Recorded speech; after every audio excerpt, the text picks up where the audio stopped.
Go! Magandang araw, Pilipinas. Welcome to the talk show. Today, we're going to have an extraordinary conversation. Kung sino nga ba talaga si Dr. Jose Rizal? What made him more than just a brilliant student, more than just a writer, but the hero of our nation? And of course, hindi lang siya nag-iisa. Behind every great man is a powerful circle of influences, family, mentors, friends, even the struggles of the people. Today, we bring them all together. Kaya mga ka-talk show, set back, relax, and let's meet our very special guest.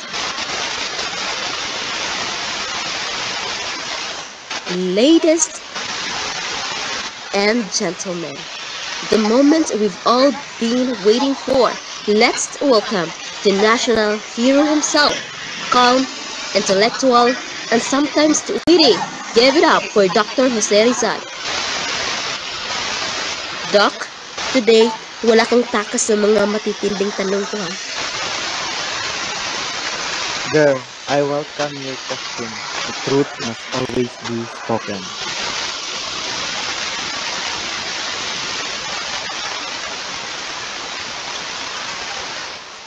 Wow!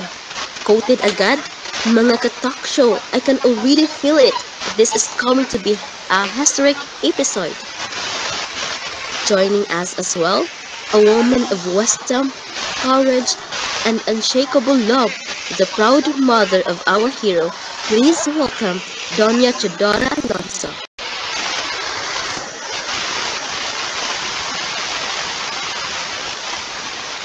Next, the serious yet deeply respected professor who molded young Rizal's mind with discipline and brilliance. A big hand for the Jesuit mentor.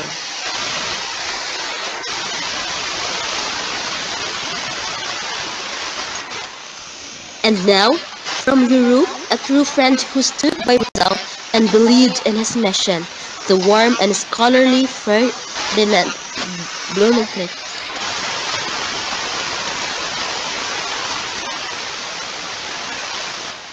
Up next, the fiery and passionate spirit of reform, a voice that challenged colonial powers through courage and pen.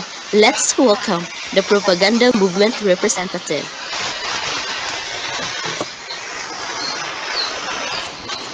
Of course, we must also hear from the heart of the common people, humble, emotional, and resilient. Please welcome the Calamba farmer.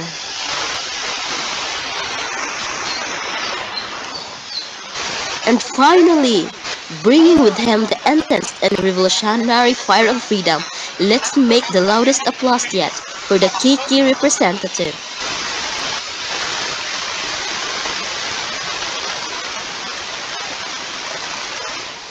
Okay, let's start at the very beginning.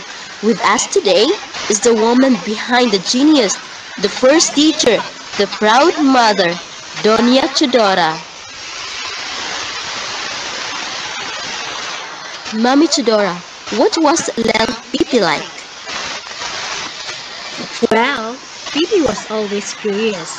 He asked me so many questions, sometimes even more than I could answer. From a young age, I taught him how to read the Bible, to love God, and to value knowledge. So, Mommy talaga ang first teacher? Rizal, is it true na mama's boy ka? Yeah, if being a mama's boy means respecting and learning from my mother, then yes, I am proud of it. She taught me discipline, honesty, and compassion.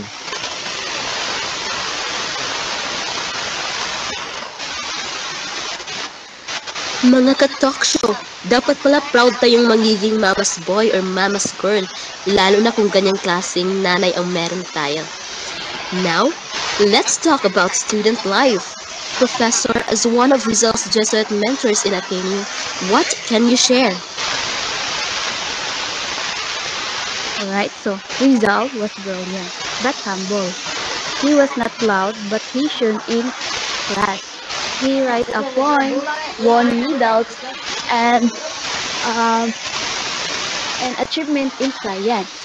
He always did his best, whether in academics or in painting or drawing.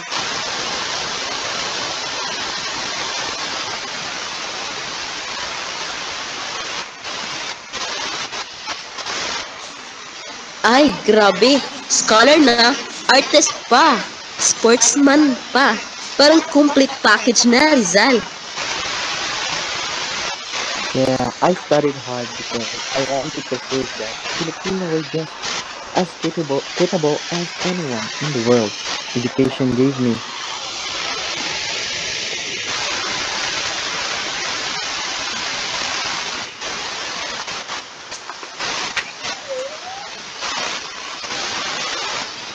Let's travel abroad in Europe and Europe.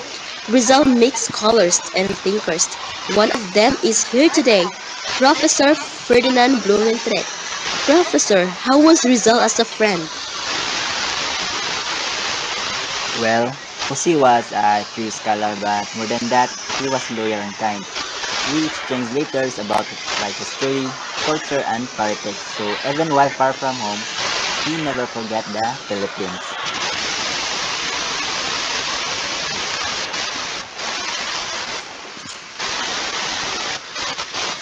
So kahit social si Rizal as Madrid at Paris, puso niya ay nasa Kalamba pa rin? Exactly, girl. Europe gave me knowledge and freedom, but my heart always belonged to my people. Naku mga ka-talk show, sana lahat ng mga nag-a-abroad may balikbayan box of love para sa bayan. Now, let's talk about activism. We have a representative from the propaganda movement, La Solidaridad. Sir, what was Rizal's rule? He was our sharpest pen. His novel No Limitang Hari and El Filibusterismo opened the eyes of Filipinos to injustice. Rizal awakened a nation with his words.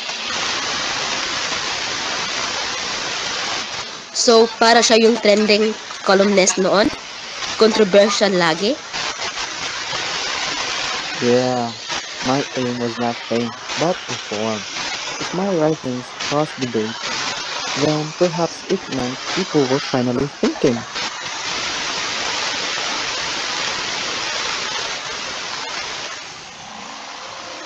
Mga ka-talk show, minsan mas matindi ang tenta ng panulat kaysa espada, di ba? Of course, Rizal was not only influenced by elites, he also saw the struggles of ordinary people. Mang Juan as a farmer from Calamba, it is fair. We were abused, girl. The friars took our land, raises taxes, and leave us poor. But only Rizal spoke for us when nobody else would do.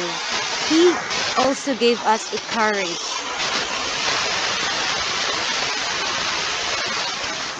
Doc, you were the people's voice. Hindi ka lang pang-intellectual, pang-masa ka rin. Yeah, the suffering of my tongue was my suffering. Their wounds become the reason of my pen.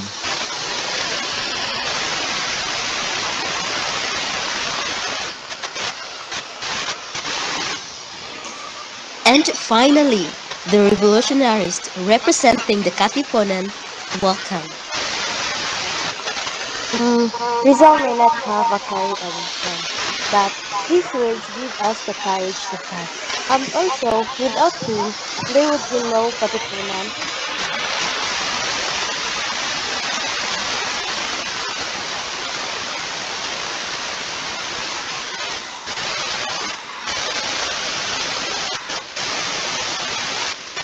So Doc, parang ikaw ang influencer, sila ang action team?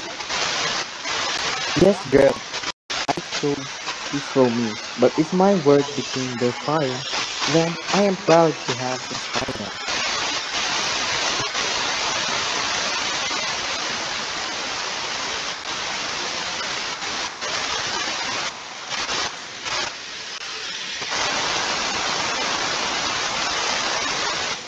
Mga Katalk Show, ang lakas ng dating. Pen plus action, revolution. Today, we have learned that Rizal was shaped by so many influences. A loving mother, wise teachers, loyal friends, courageous reformists, and the struggles of ordinary people. Together, they built the man we call the national hero, and that, mga Katalk Show, is the truth. Greatness is never achieved alone. Behind every hero is a community, a family, and a nation. Ako po si Girl Jenny, and this is the Katalk Show. Good day, Philippines!